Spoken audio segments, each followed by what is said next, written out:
You know, he's moments away from being a MODUS Super Series champion. We were given the best final that we've had. That hour sticks in my mind. That was a shell-shocking week, and we just don't know. It might never be repeated.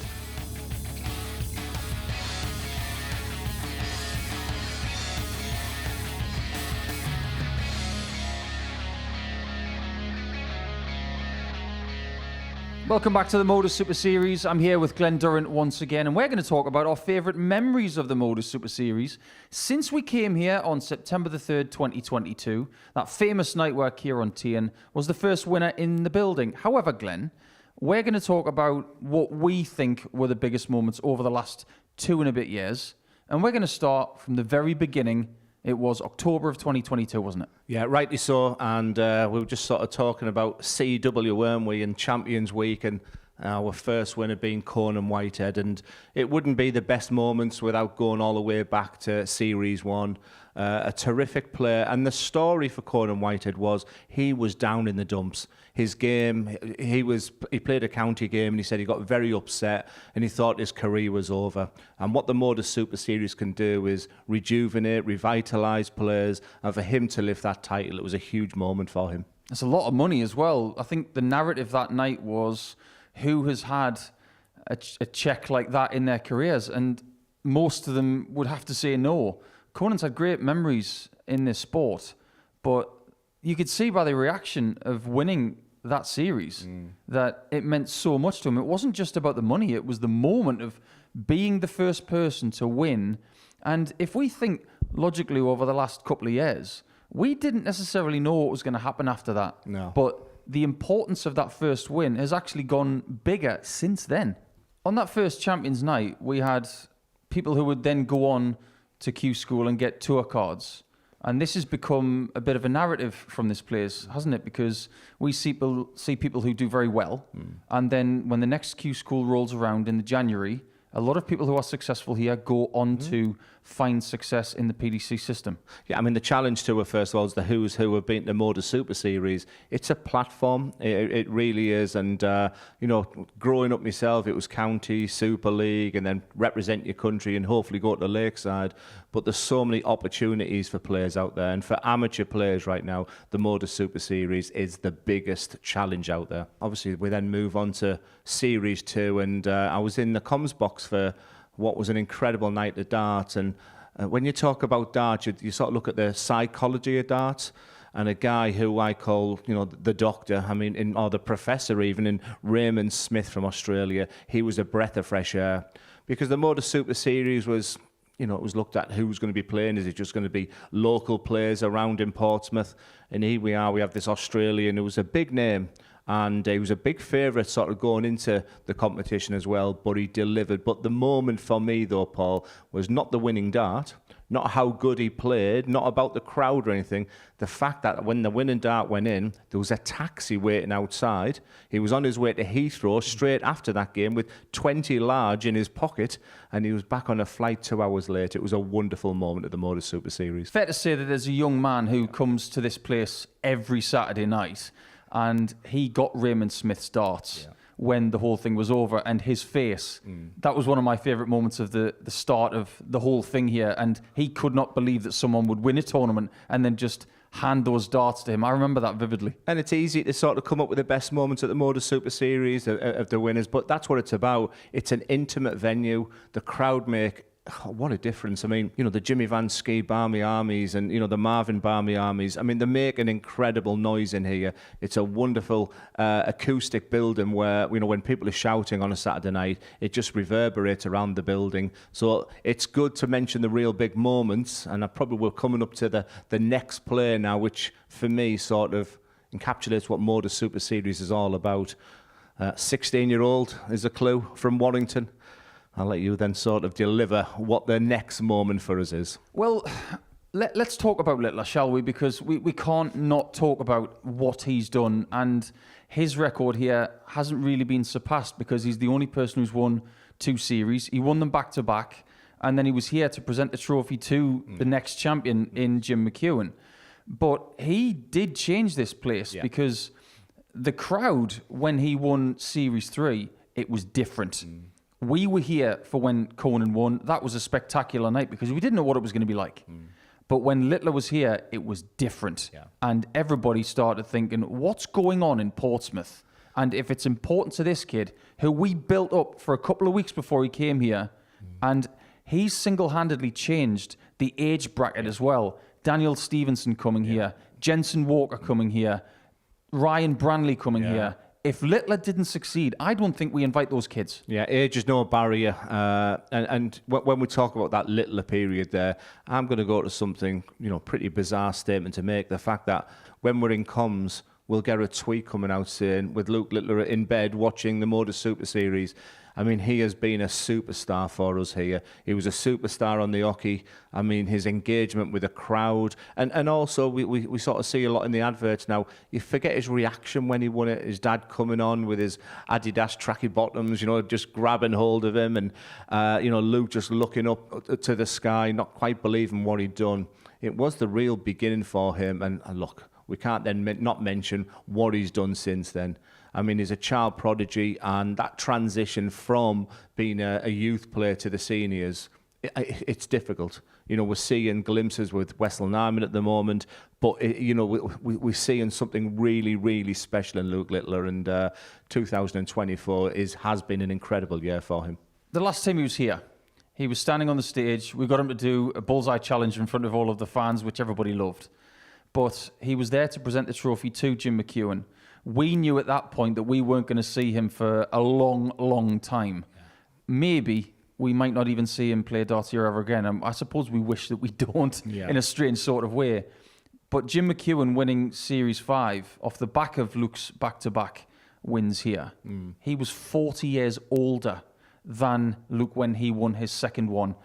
That tells you the scope of the players that we get here, doesn't it? And in relation to that, I think the only statement I'd make on that is when you've played in a group here like Jim has, it really is a tough week. I mean, he posted some phenomenal numbers. Real tough, gritty match player is Jim McEwen, a real deserved winner as well. And, we had the 16-year-old story of Luke Littler, and then the story of Jim McEwen. Age is no boundaries, as I've mentioned there. There's no real magic formula to succeed here, but it was a terrific win and a wonderful moment. Age is no boundary, but neither is gender. And there's been a lot of talk about that over the last few years. Fallon Sherrick obviously started a lot of chatter about women's darts and which direction it was going in. I think multiple women need a great mention at this point, but it was Fallon who got the first 9 darter here in Portsmouth, and that was live as well. That was a big moment, but Fallon, Lisa, Mikuru, who's played here a couple of times, they all deserve a mention because going up against the guys and definitely pitching their tent here and doing great things. Yeah, I mean, Bo really delivered, but Fallon has been that sort of special player. I mean, ever since that moment at Alexander Palace, she's just sort of dealt with it so professional and become the player she is now. And, we were talking off air prior to this chat as like how we're going to bring in the 9 darters. And, let's just mention the one. Which one really stands out for you, Glenn? And, there's been so many. But the fact that Fallon did it, and I've been involved in a lot with the women's series, and, Bo was just brilliant in her week. But then just a little reminder to everybody as the expansion of the MODUS Super Series, that women's series was won by Rhiannon O'Sullivan. I mean, what a story that was. And, MODUS Super Series didn't stop there. Then we moved on to specials weeks and we moved on to influencer events, which has broke all viewing records. So, we're not standing still. Not standing still. And when it came to Bo Greaves, we waited quite a long time for her to come here. We waited patiently, but we knew that when she arrived, she was going to do something special. But I don't think anybody could forecast the average that she would get against Kevin Painter. I think he was even shell-shocked at that. But she created history twice in a week, being the first female to win a MODUS Super Series week. And then does so by not losing a game in the entire campaign, which has not been done by any man. That was a shell-shocking week, and we just don't know. It might never be repeated. Yeah, like I said, there's a lot of pressure that comes when you're Bo Greaves now. I mean, she is the best woman player out there. She's posting some incredible numbers. I think there's like a stat there. She's only lost once in the last 3 years in a WDF event. There's a brilliant stat out there right now to show you how much she dominates. And she's part of that evolution of where she's going next. And the MODUS Super Series has played a part in that. You were here when we saw the ceiling of performance go up, and we had a ridiculous hour of play involving Scott Taylor and Daryl Pilgrim, miraculously, in a game where he hit a 9-dart leg. You saw it when it was live, and he ends up losing with an average in excess of 118, which was very close to record territory at the time, because the record of Jason Askew from Southampton had stood for a very long time. But then, to have the ability to come back in the next game and then better that and win with 122, what was it like in the building when that was happening? Yeah, well, I'm getting goosebumps for you talking about it now there, because it's up there with my moment. It was just a 1 hour of magic, I would call it, because, you know, Scott Taylor probably doesn't get the credit he deserves because he wins that match, but everyone's talking of this 118 losing average. The 9-darter was just, it was perfection. Everything was bang in the middle there. And then to come back, and poor Denny Alder-Coulter was the one who was, stood aside Daryl Pilgrim as he bangs in 122 plus. It was magnificent. And that's why I talk about Daryl Pilgrim. And, you know, whether it's a challenge tour or whether he's playing on the Pro Tour, he's one of them names I look for now, because that hour sticks in my mind. Series 6 was won by Scott Taylor, ultimately, and he did so by playing 2 consecutive weeks, and by the end of it, I think he was looking for the MODUS Super Series hammock, and we would have gladly given it to him, but we actually had to give him some silverware. But in the next series, we were given the best final that we've had. That's no disrespect to the 4-3 scoreline of Jimmy Van Schie and Marvin van Velsen in Series 8, but that game where we saw that 1-2-1 checkout from Harrison against Cameron Crabtree, not something that Cam wants to speak about because Harrison's been a thorn in his side. But the noise that came from this place when that bullseye was hit, that was different.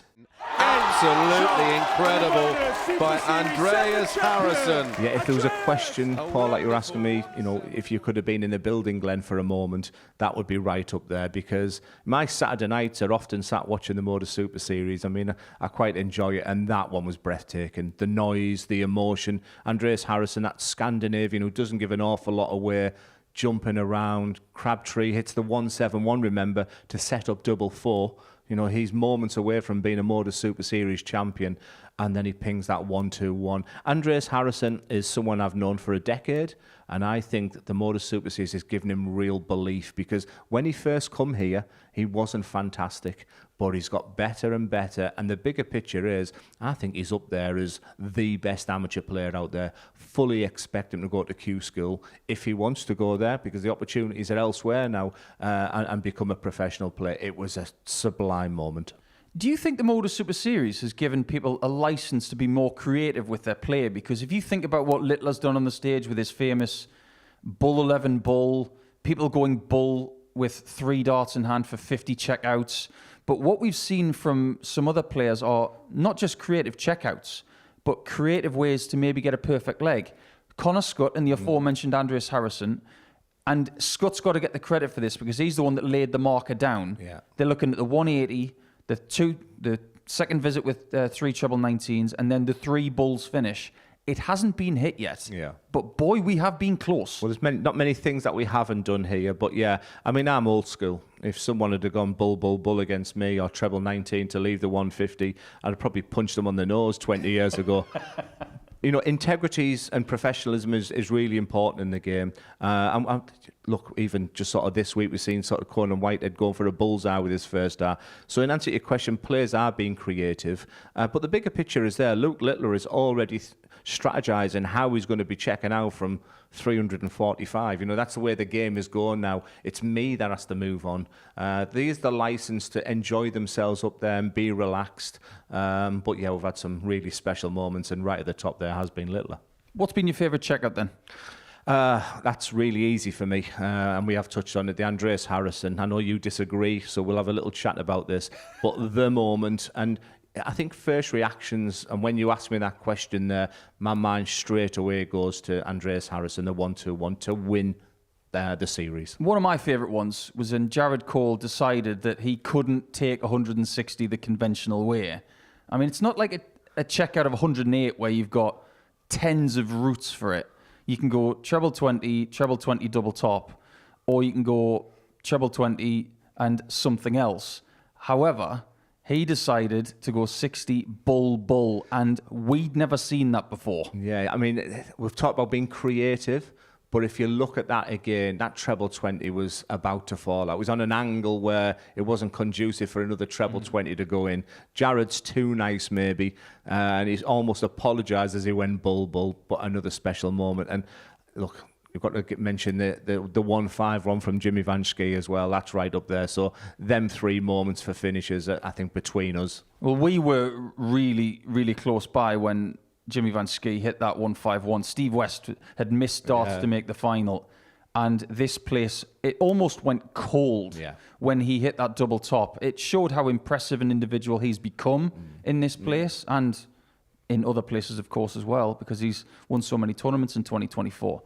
But that, for me, aside the 1-2-1 from Harrison to win the title, that on a Champions Night, that was one of the most impressive finishes I've ever seen anywhere. So where does it rank for you? Yeah, it is up there. I know we chatted earlier, but like I said, it's maybe behind the Jared Cole moment, but for me, the Harrison one, because of what was on it, the Crabtree setup, winning the series. Like I said, I'm screaming and shouting from home as well, so it was the moment for me. 9 dart shootouts, they were a thing at the Grand Slam of darts, but when we came here, we rejigged the rules a little bit just to make it easier for the viewer to figure out what was going on if everybody was tied on a Saturday night. And I remember vividly the first 9 dart shootout we had between 3 players. It was a world first. It was Lee Sherwin, it was Andy Hamilton, and Ryan Finesse. And the most excited person in the building was Conan Whitehead, because he's thinking, this is going to be great. What happens now? He was like a kid at Christmas. But then, we've had a few since then. Which of the 9 dart shootouts was your favourite? Well, like I said, I think it has to be one where there was the 180 hit and Darryl Pilgrim still doesn't qualify because he has a splendid week. We've talked an awful lot of the MODUS Super Series about drama. I mean, it's a thrilling moment because, they're playing the majority of the week without a crowd here. The crowd comes and then you get the added bonus of the 9 dart shootout as well. I mean, it starts with the bullseye in the players area. Whoever wins it, do you go first? Do you go second? Do you go third? And then when you ping a 180 from, that Darryl did and still not qualify from that, that was the moment for me. But I think it's about the overall picture of the added drama. And like I said, the players will hate it. Because it is very, very nerve-wracking.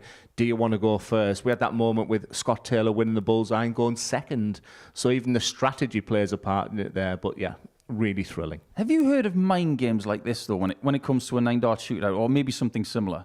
Because Kurt Parry's the only player who's been involved in 2 of them. Yeah. He's won through 1 and lost in 1. But he was only practicing on doubles in front of the other players in preparation for it. What do you make of that? I mean, this is another whole chat we can talk about because, I never went for a treble 20 when I was involved in something like a 9 dart shootout, whether it was local league. It's almost like if you're missing it in your preparation to it, that can then go into the 9 dart shootout itself. So for me, it's sensible play to be, going centre of the board for doubles. It worked once for Kerr Parry. It didn't on the other time, so who knows? We are romantics as darts pundits, commentators, coaches, call us whatever you like, I guess. But when Steve West came back from a very long injury, he spent Christmas and New Year in hospital. His wife couldn't go and see him for a while. It was a difficult time for the Wests. And when he was in rehab, sitting still for months, he was waiting for that moment to come back here. And when he was here in week 11 of Series 8, we all thought, well, surely not. 2 very famous words from any commentator, really. But we thought when he came in and he started playing well on the Monday, there's a possibility here. But at the end of the week, when he hit that final double, even Steve, who is, seen as someone who's got a bit of a stone heart sometimes, he couldn't help but show us the emotions of when he came back. Yeah, the emotion was incredible, isn't it? And that may be like a section in its own, the most emotional moments. I know you were very impressed with, to win a week is fabulous. To win 5, I mean, I know it's right up there on your list of achievements there. For me, it was about the emotion. because Steve is one of those guys who'll often moan, he'll often complain. So to see that softer side from him, I mean, he's a terrific player. And a good point about that is, we saw the evolution of Marvin van Velzen at the MODUS Super Series. He came in, he was pretty rubbish the first time. And you've got to get used to the surroundings, what time to get the venue, when to eat, all them things. Steve West has nailed it right now, and he knows how to win it. He got married on one Saturday. The following Saturday, he wins week 11. Talk about a crazy 8 days. He was the groom, and then he was the best man the week after. So very interesting stuff. I like what you did there, yeah. But what a honeymoon for his wife, yeah, Portsmouth. I don't think she minds Portsmouth now. However, we'll go from the romantic side of things to a little bit of swiftness. How about that game that we had with Jelle Klaassen and Alexander Merckx?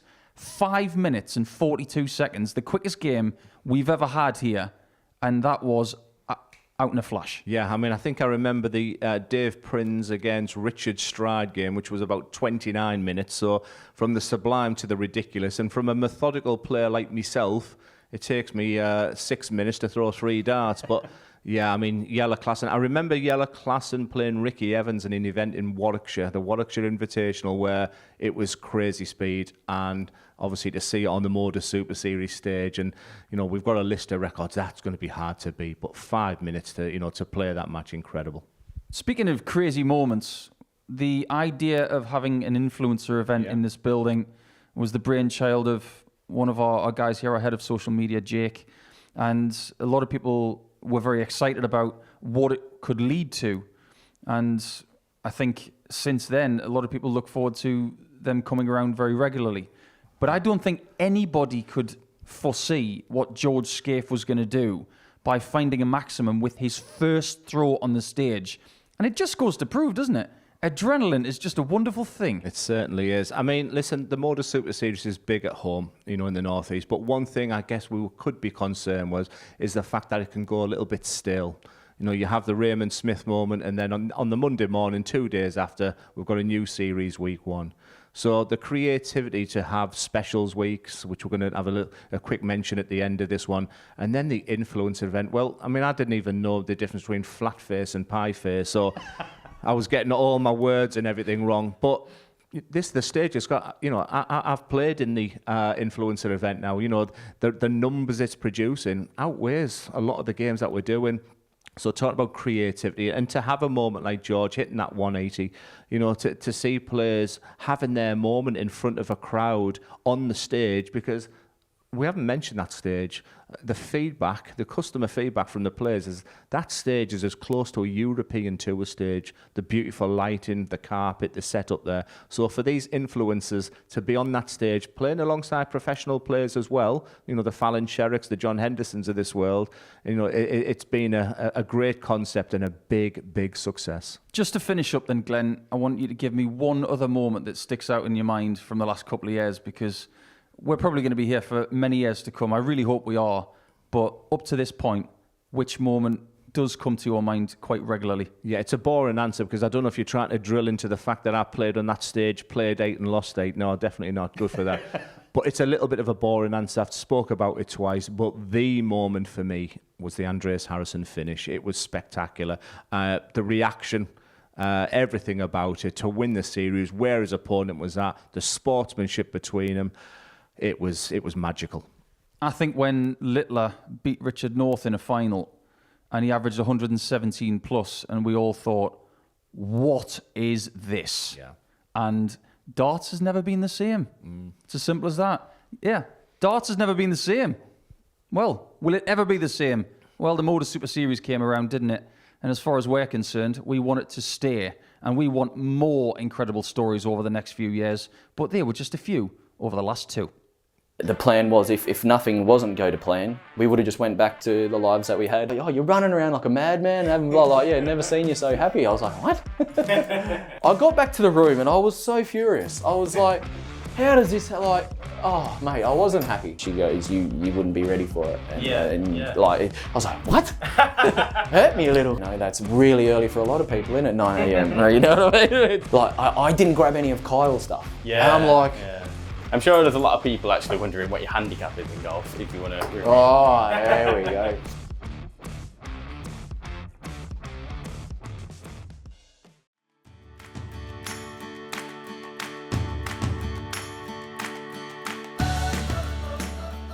Sometimes I feel like I get more lucky if I wear my lucky trousers.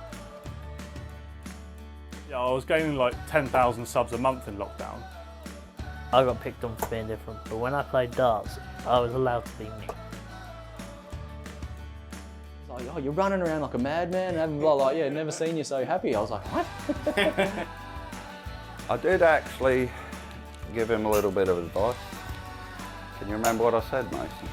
So stop moving your body. Oh, so stop missing. Yeah. I'm not going to actually. I'll put it there later. I'll end up pulling it off the wall. I told you.